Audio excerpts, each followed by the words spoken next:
কষ্ট করে এসেছি, তুমি দরজা খুলবে না চিন্তা? তুমি একটিবার দরজা খোলো চিন্তা। চিন্তামণি চিন্তামণি বলে ডাকিতে লাগিল, ডাকিতে লাগিল।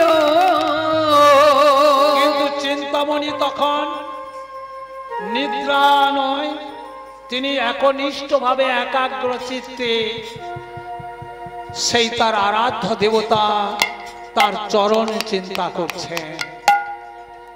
বারবার যখন ডাকা সত্ত্বেও চিন্তামণি যখন দরজা খুললেন না, হঠাৎ দেখতে পেলেন কি না, বিদ্যুতের আলোয় দেওয়ালের উপর দিয়ে একটা মোটা রজ্জু ঝুলে আছে।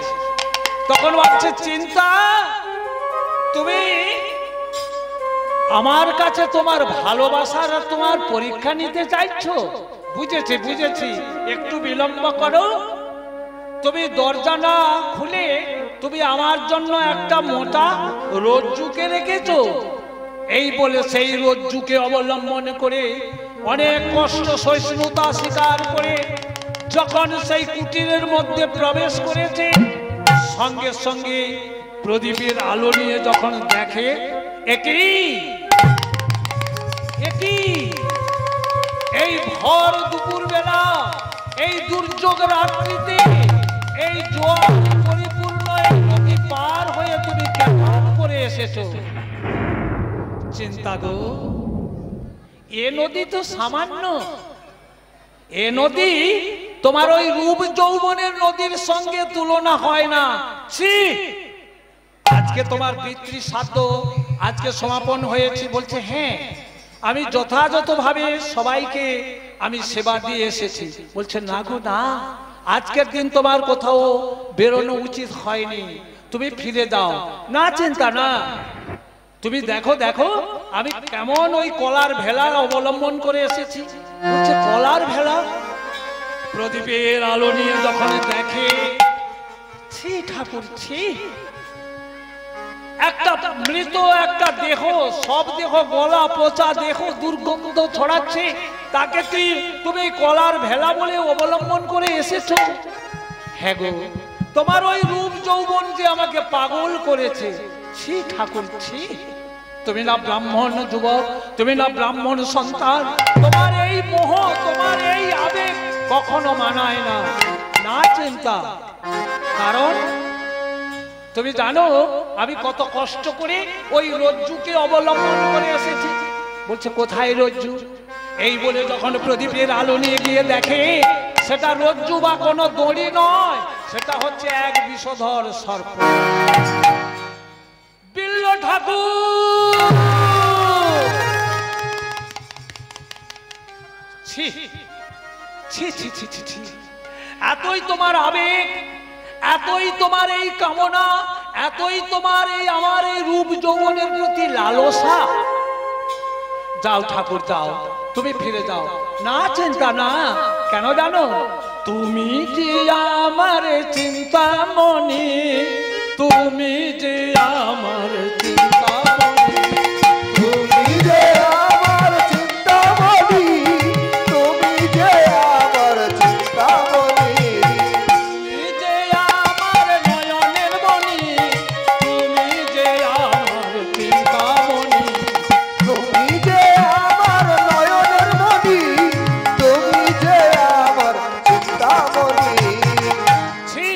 যেই না চিন্তামণিকে স্পর্শ করতে গিয়েছে, অমনি চিন্তামণি একটু দূরে গিয়ে বলছে, খবরদার তুমি আর আমাকে স্পর্শ করবে না।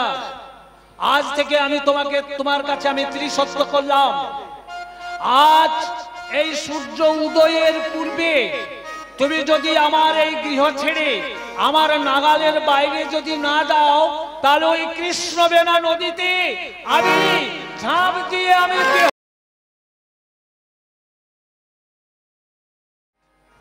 হরে কৃষ্ণ হরে কৃষ্ণ। মিলনের আমরা একেবারে অন্তিম পর্যায়ে চলে যাচ্ছি। আর একটু সময়, যিনারা প্রসাদ এখনো পাননি, ধীরে ধীরে গিয়ে আপনারা শান্তি শৃঙ্খলাভাবে প্রসাদ পাবেন। এবং অন্যজনকে প্রসাদ পাওয়ার সুযোগ করে দেবেন। আর যিনারা প্রসাদ পাননি আপনারা একটু ধৈর্য সহকারে বসুন, কারণ কষ্ট হচ্ছে সবার। কিন্তু মাগো, কষ্ট না করলে তো কৃষ্ণকে পাওয়া যায় না।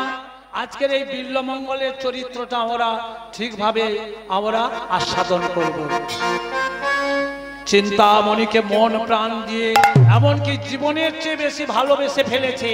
চিন্তামণি যখন এই ত্রিসত্য করলো যে আজ থেকে সে ওই বিল্বমঙ্গল যেন তার নাগালের বাইরে চলে যায়, যেন কোনোদিনই যেন চিন্তামণির কাছে ফিরে না আসে।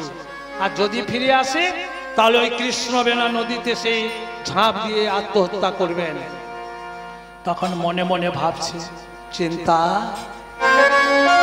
চিন্তা গো, এ জন্মে তোমার সঙ্গে আমার শেষ মিলন হলো না, কিন্তু পর জন্মে আমি যেন তোমাকে পাই। জন্মের মতো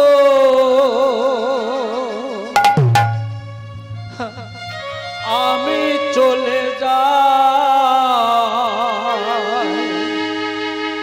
পর জন্মে যেন পাই। চিন্তা গো, পর জন্মে তোমায় পাই। আমি জন্মে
ঠাকুর, যাওয়ার সময় একটা কথা তুমি মনে রেখো, তোমার মনের মধ্যে যে এত কামনা, এত বাসনা, এত প্রেম, এত প্রীতি, আমার এই নশ্বর দেহটা, আমার এই দেহে কি আছে বলো তো?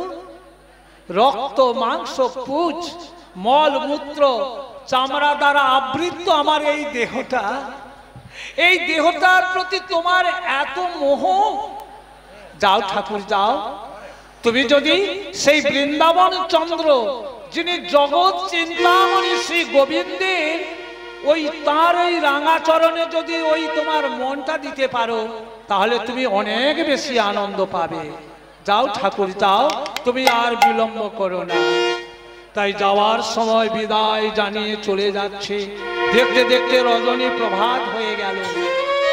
কিন্তু বৃন্দাবনে যাব, আমি তো বৃন্দাবনে যাওয়ার পথ জানি না। তাই মনে মনে ভাবছে আর গাইছে, আমি কোথায় গেলে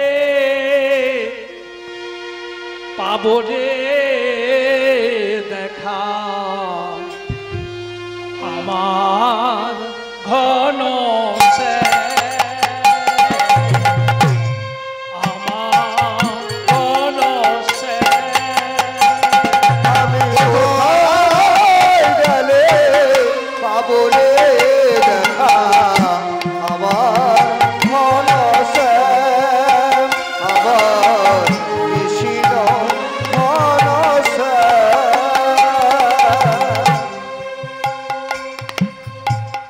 নয়নে আমার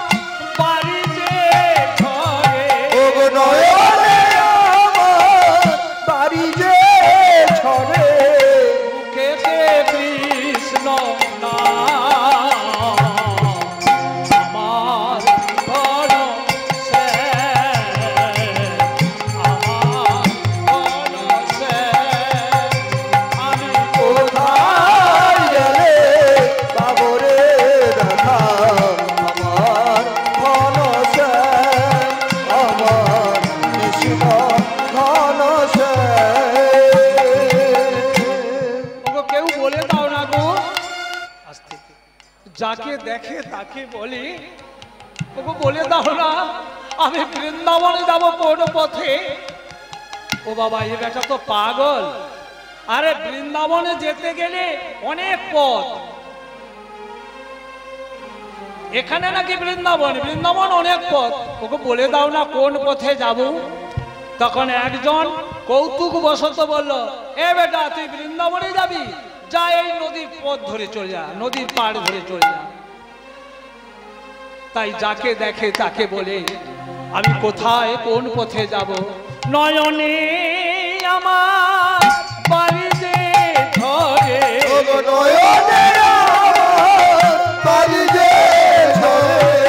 মুখেতে কৃষ্ণ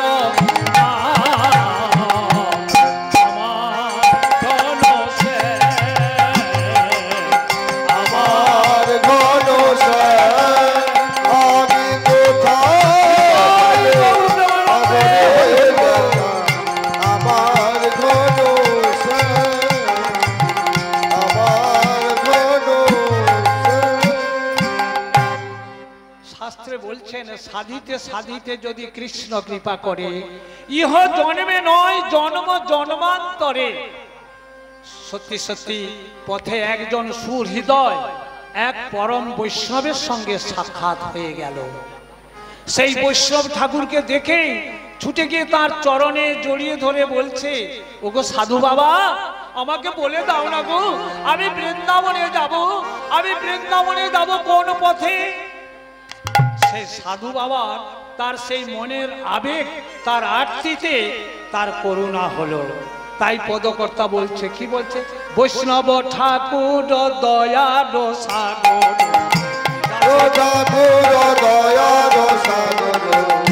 দাসে করুণা করি, দাসে করুণা করি, বৈষ্ণব ঠাকুর দয়ার সাগর দাসে করুণা ও বৈষ্ণব ঠাকুর দাসে করুণা করি, দিয়া পদ ছায়া সদ হয় আমারে, দিয়া পদ ছায়া সুদ হয় আমারে, চরণ ধরি তোমার চরণ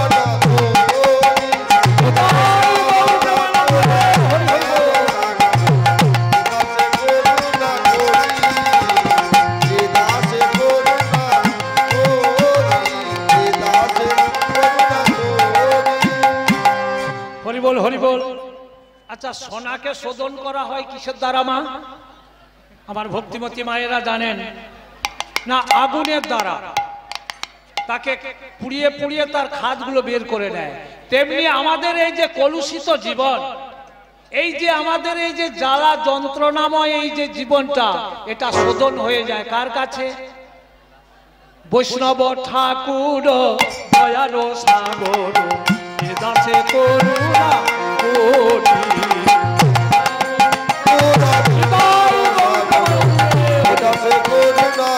করি, হরিবল হরিবল। পদকর্তা কি বলছে? দিয়া পদ ছায়া সদ হয় আমার, দিয়া পদ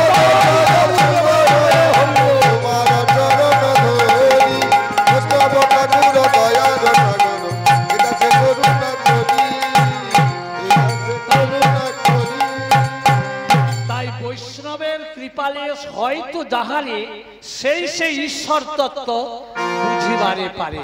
তাই একমাত্র উদ্ধার করতে পারলে বৈষ্ণব ঠাকুর আর গুরুদেব। গুরু বৈষ্ণবের কৃপা ব্যতি রেখে গোবিন্দের কৃপা হয় নাই।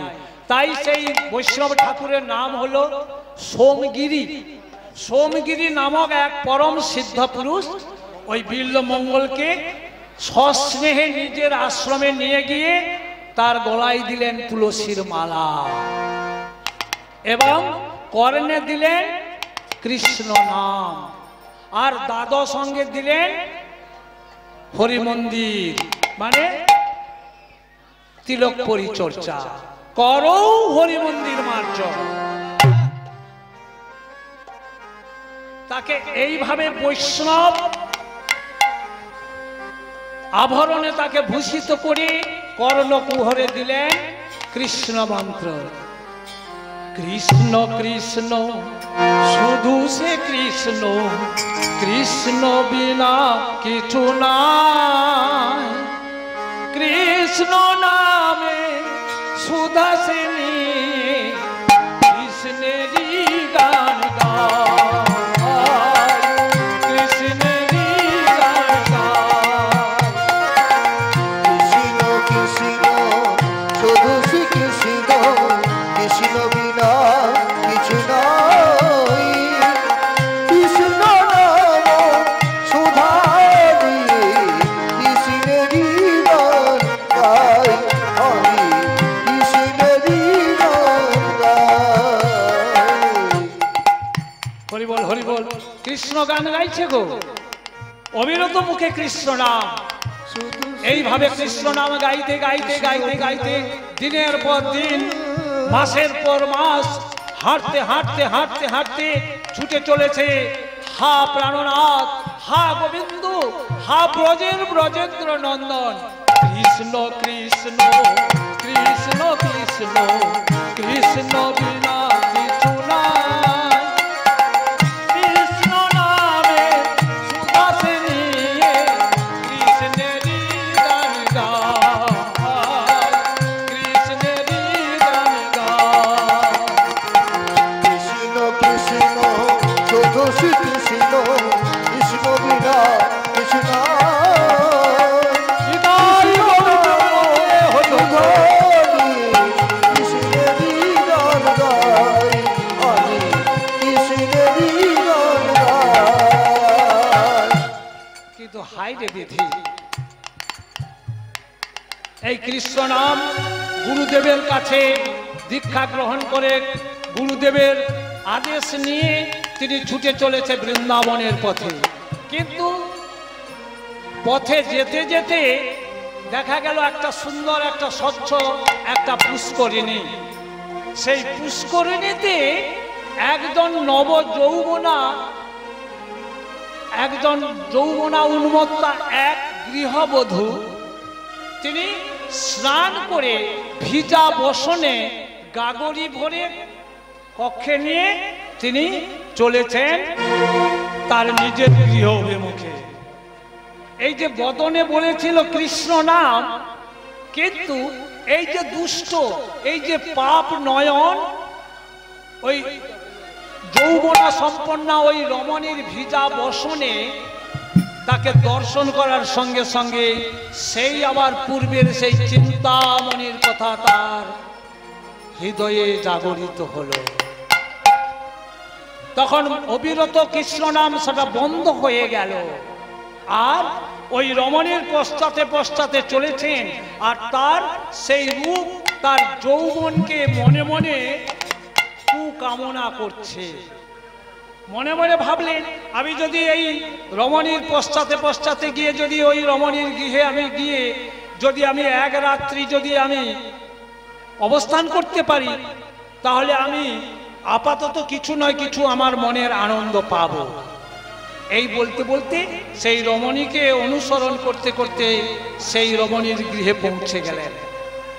রমণী গাগরি ভরে জল নিয়ে যখন ভেতরে গিয়েছেন, হঠাৎ দ্বার দেশে দেখে একজন সন্ন্যাসী, পরম বৈষ্ণব, বৈষ্ণবের তার অলংকার। তখন সেই গৃহস্বামী এসে বলছে, বাবা কি চাই? তখন বলছে, আমি যাহা চাইব আপনি যদি তা দেন তাহলে আমি সন্তুষ্ট হব। তখন বলছে, হ্যাঁ আমি কথা দিলাম, বৈষ্ণবকে কখনো ফিরিয়ে দেব না, বৈষ্ণব যা চাইবে তাই দেব। তিনি তো জানে না যে বৈষ্ণব অন্য কিছু চাইবে, বৈষ্ণব চাইবে তার আহার্য কিছু অর্থ। কিন্তু বলছে আমি যা চাইবো আপনাকে ত্রিসত্য করতে হবে। সহজে ত্রিসত্য করলেন। ত্রিসত্য করতেই কি হলো না, আমি এক রাত্রি ওই রমণীর শয্যা সঙ্গিনী হতে চাই। হায় হায়, কি হবে? কথা দিয়ে ফেলেছেন বৈষ্ণবের কাছে। তখন তিনি কি করলেন? তিনি কথাও দিলেন।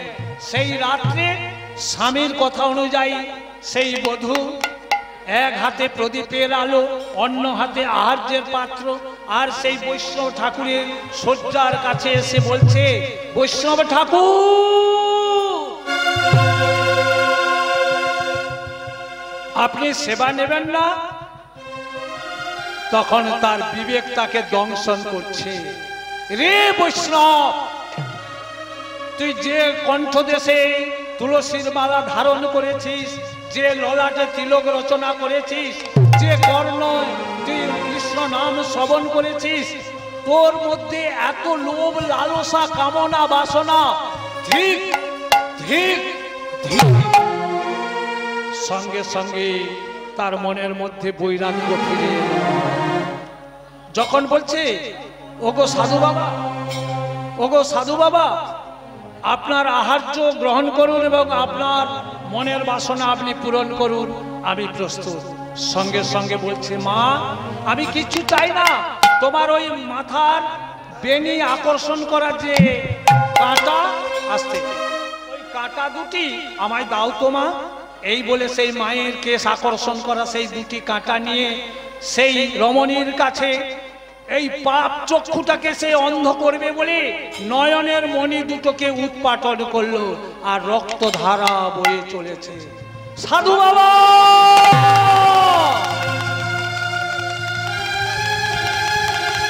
এ তুমি কি করলে?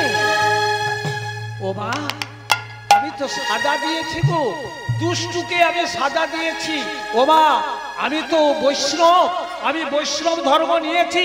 আমার মনের মধ্যে এই কুচিন্তা, কুবাসনাকে আমি নিজের হাতে আমি সাজা দিয়েছি। অন্ধ হয়ে গেল বিল্বমঙ্গল। ঠাকুরের কাছে প্রার্থনা করি ওই অর্চনা মাকে যেন তিনি কৃপা করেন, তার পরিবার বৃন্দকে যেন তিনি মঙ্গল দান করেন। তিনি মঙ্গলময় ভগবান, সবার মঙ্গল করুন। হরে কৃষ্ণ। তাহলে বিল্বমঙ্গল অন্ধ হয়ে গেল, এবারে আর চলতে পারছে না, কোথাও আছাড় খেয়ে পড়ে যাচ্ছে, খানা ডোবা কাঁটার আঁচড় সহ্য করতে করতে এগোচ্ছে। কি বলছে? আমি কোথায় গেলে পাবো রে দেখা আমার ঘন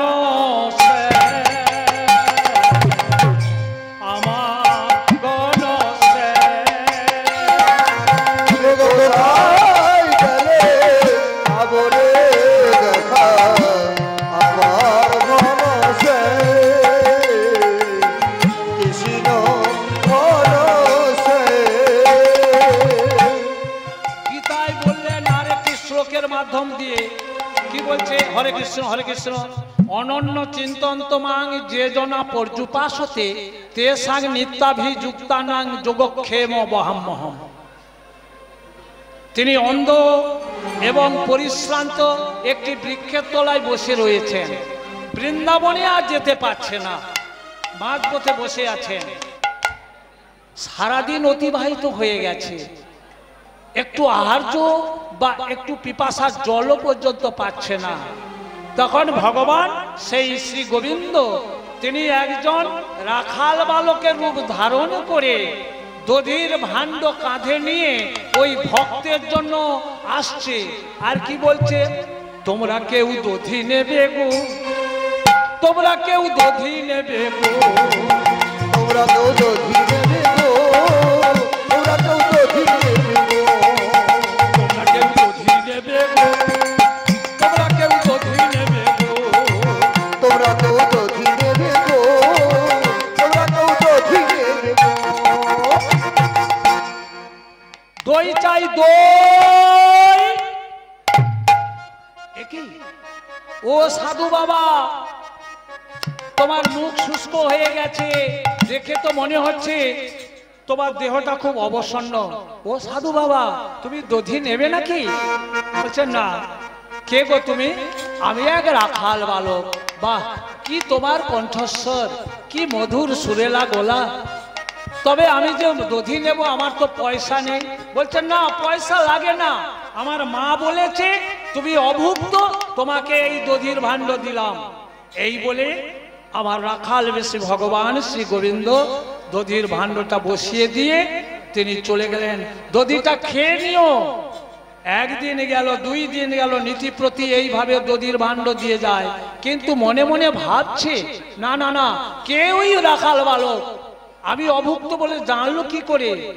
তবে এলেই যেন সুবাসিত চন্দনের সেই সুগন্ধ শুনতে পাই, ঘ্রাণ পাই, তবে আজকের যদি আসে আর আমি ছাড়বো না।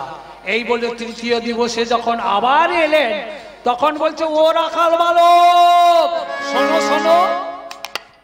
কি ঠাকুর, তুমি এখনো দধি খাচ্ছ না? বলছেন না। তুমি আমার হাতে তোমার ভাণ্ডটা তুলে দাও। এই বলে যেই জন কৃষ্ণ ভজে সে বড় চতুর। যেই না সেই রাখাল বেশি ভগবান শ্রী গোবিন্দ যখন দধির ভাণ্ডটা হাতে দিতে যাচ্ছে, অমনি সেই দধির ভাণ্ড এক হাতে আর এক হাতে তাকে আলিঙ্গন করে বলছে,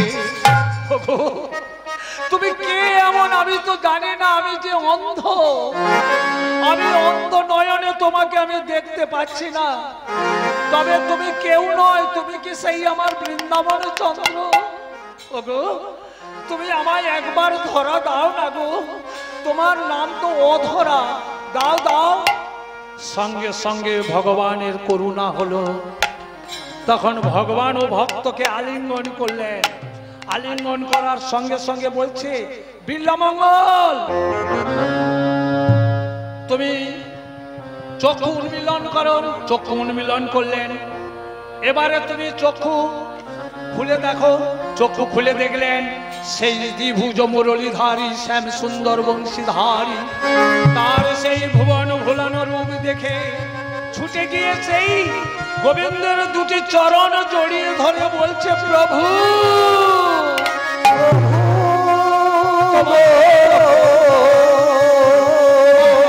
দয়া। সঙ্গে সঙ্গে প্রভু প্রভু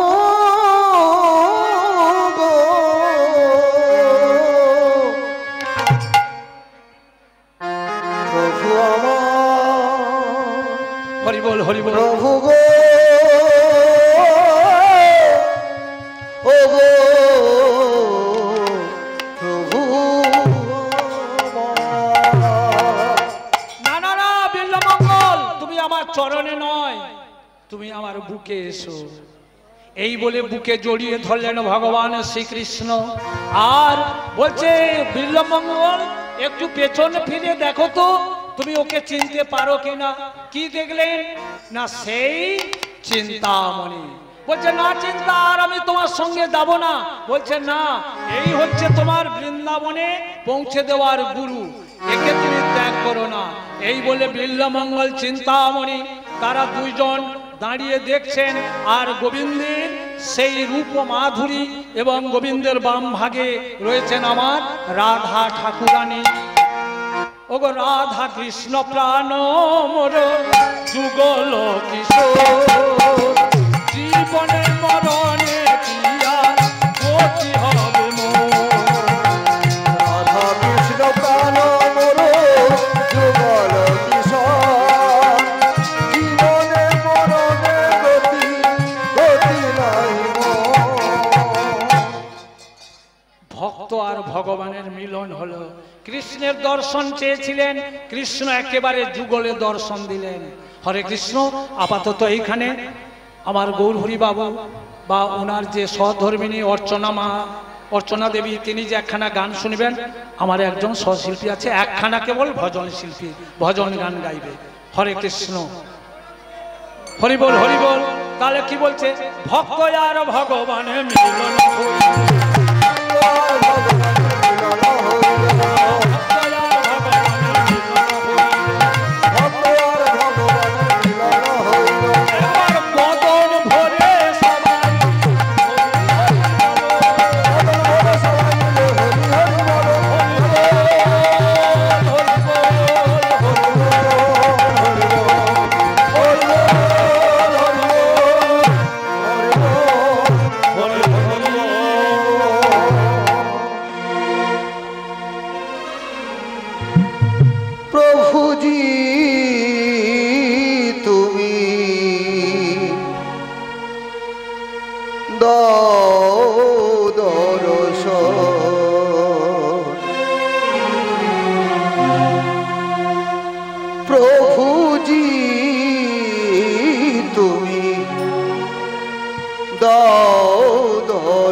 জনমে জনমে আমি তোমারি, জনমে জনমে আমি তোমারি, আমি আমি প্রভু তুমি চন্দ্র, প্রভুজি তুমি দাও দর্শন, প্রভুজি তুমি দাও দর্শন।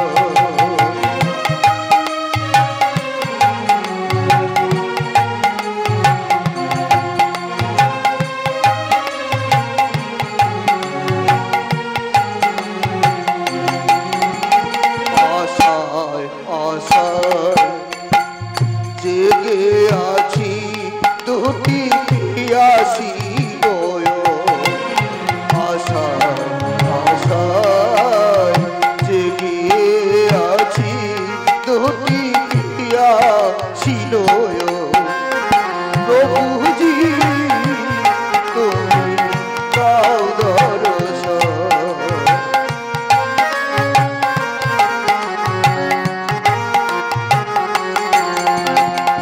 কে আছে আমার বলো জীবনে মরণে, শরণ নিয়েছি তাই ও রাজা চরণে।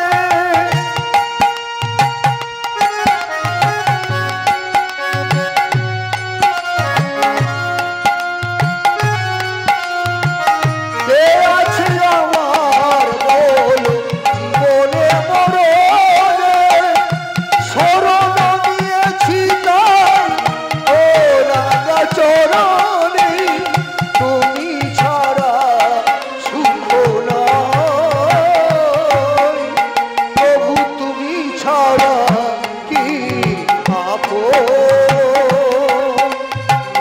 প্রভুজি তুমি দাও দর্শন, প্রভুজি তুমি দাও দর্শন।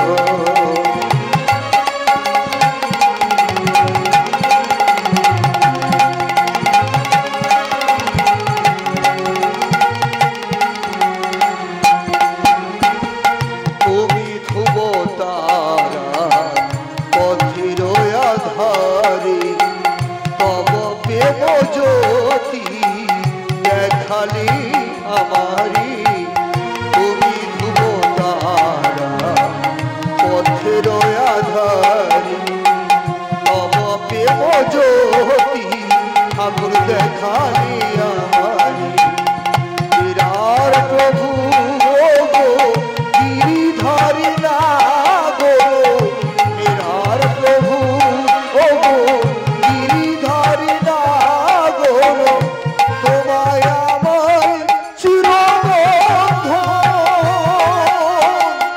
প্রভুজি তুমি দাও দর্শন, প্রভুজি তুমি দাও দর্শন। জনমে জনমে আমি তোমারি, জনমে জনমে আমি তোমারি, নারী আমি প্রভু তুমি চন্দ্র, দাও দর্শন, প্রভুজি তুমি দাও দর্শন, প্রভুজি তুমি দাও দর্শন, প্রভুজি